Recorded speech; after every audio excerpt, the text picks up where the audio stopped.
Hi, you are probably wondering as to how you're going to create your resignation letter, considering maybe you had a conflict with your colleague, or maybe the management or the higher ups. You wanted to know how you're going to position yourself.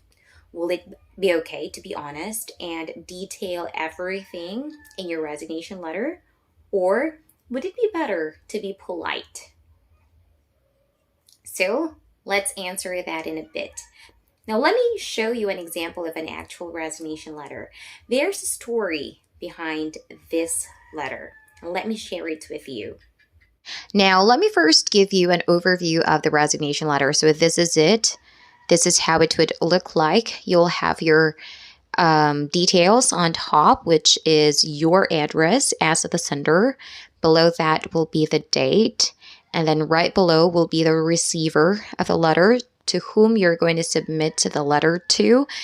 Below will be his or her designation and the company, the name of your company, and the address down below. And then after all of these information, you'll start with your greeting. Now, if you notice, this letter is actually in a full block format. That means everything is aligned left. You don't need to indent, but after you have written everything, don't forget to justify. Now, going back to your greeting will be your introduction. And by the way, the story behind this letter is that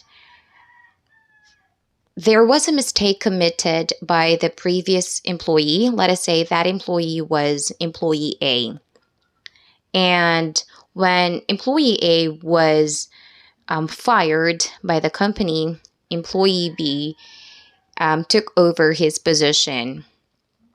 And the mistake that employee A committed was discovered a few months after he was fired. And the operations manager blamed employee B when in fact it wasn't his fault. And because he was furious at that time, maybe he had problems because the said operations manager is like sort of like the manager of the whole country.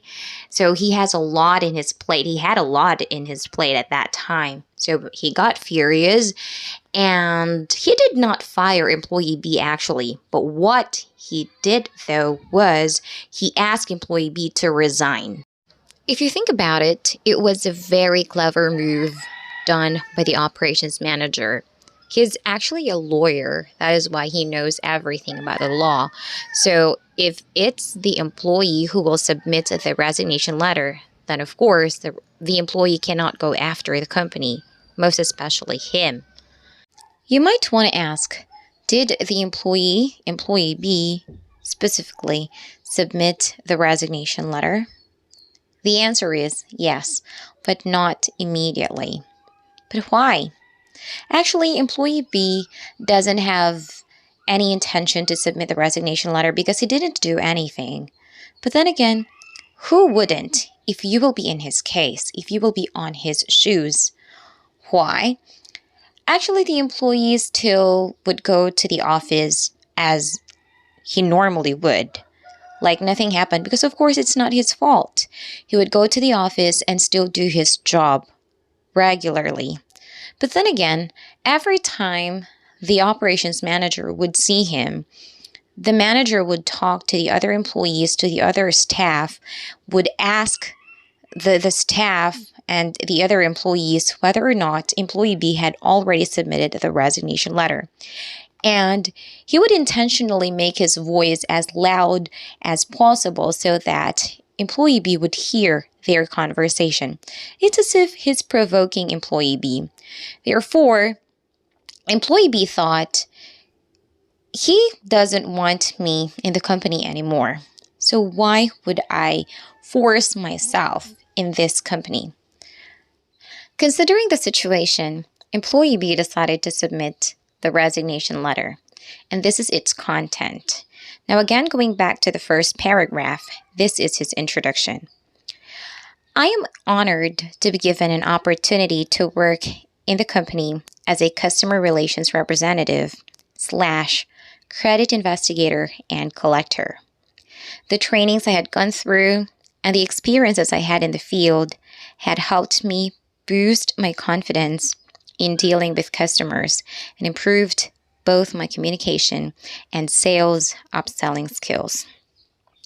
I had awesome relationship with my colleagues and so many wonderful memories to cherish.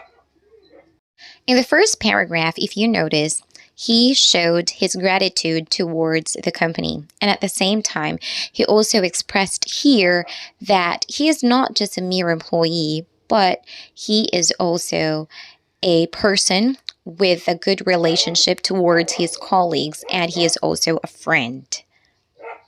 Let's move on to the second paragraph. In spite of these, I would like to resign from my current position effective September the 29th of 2022 because I will be managing the small piggery business of my sister and at the same time attend to the immediate medical needs of my wife. Now here in the second paragraph, he already notified the company that he will be resigning from his position. And at the same time, he indicated here his reasons for resigning. And if you notice, it's totally different. Like the reason was totally different because he was asked to resign. But then again, did he state here that he was asked to resign by his manager? No, he didn't. There's a reason for that. It is because somehow if you will detail everything in your resignation letter, even if it's not your fault, you would create a tension and will probably somehow lead to a resentment of the one reading your resignation letter. Now, you have to remember this. There's a huge possibility that you will use your experience from that previous company in the future company that you will be applying for. You would use your experience.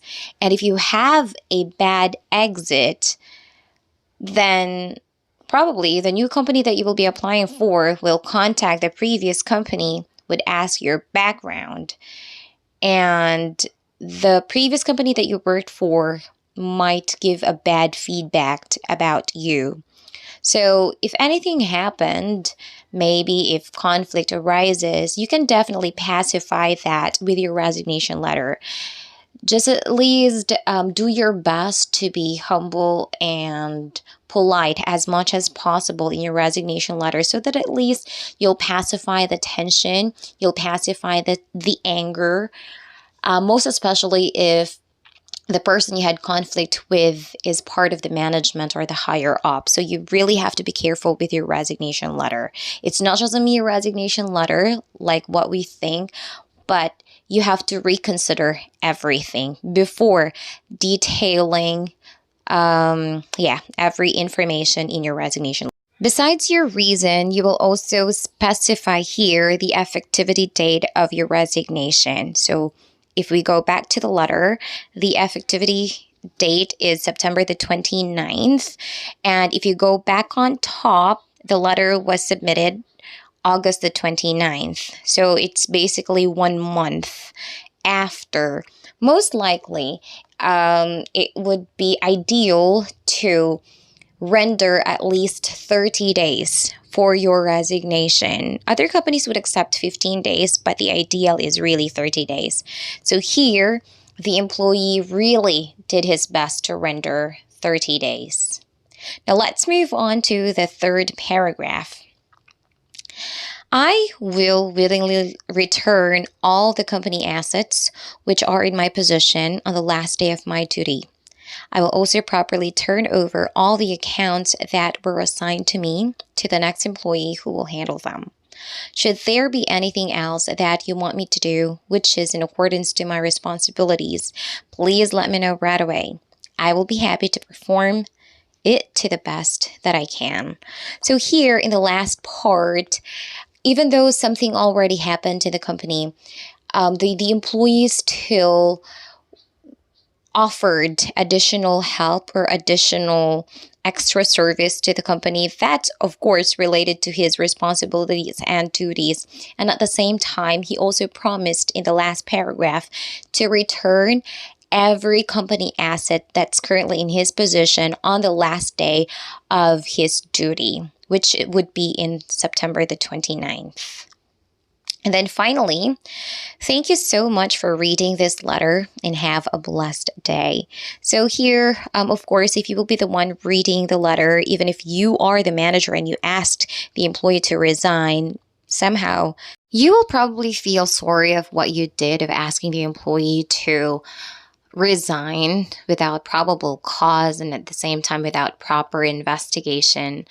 And you would somehow feel that you might want to take back your decision. But of course, some people would really let their ego, supersede over the right thing to do. So still, he accepted the resignation letter, but it actually took him some time before he signed the letter. Maybe he came to a point that he really thought it again and again, and he was really probably he was sorry for the employee. But then again, yeah, he was looking after his credibility as a manager, and a lot is looking up to him. So he sticked to his decision of letting the employee go. So he signed the resignation letter. And the good thing is, you know what, if you have a good exit on a company, then if you cannot find another job in the future, since you have a good exit in the previous company that you worked for, there's a huge chance that you can come back and reapply in the future. So before anything else, right below this sentence, I can't show it anymore because I'm just using a picture in this video. So you'll have your closing. Probably you can say sincerely yours, and then right below your name as the employee, and then your signature on top, as well as your position. So thank you very much for watching this video. Have a great day, everyone.